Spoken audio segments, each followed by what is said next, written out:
Hello everyone, কি অবস্থা আপনাদের সবার? সকালের ব্রেকফাস্ট নিয়েই হাজির হয়ে গেলাম। সকালে নাস্তা করলাম তেলের পরোটা আর সাথে গরম এক কাপ চা দিয়ে। লাঞ্চে আছে এই শাকটা, সাথে আমি কিন্তু একদম 3টা কাঁচামরিচ নিয়েছি। কাঁচামরিচ 3টাই খেয়েছি আমি শাক দিয়ে।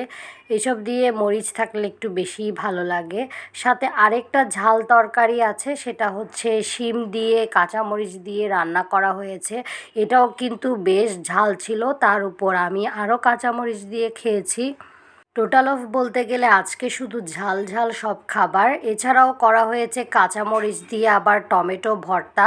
এটাও কিন্তু ভাত দিয়ে খেতে অনেক বেশি মজা লাগছে। খাওয়া দাওয়ার পরে বসে পড়লাম একটু জলপাইয়ের আচার খেতে। খাবারের পর এরকম আচার খেতে আমার অনেক ভালো লাগে। সন্ধ্যার নাস্তায় ছিল একটা রোল সাথে সস দিয়ে। এটুকুই হচ্ছে আমার আজকের ব্লগ। Thank you.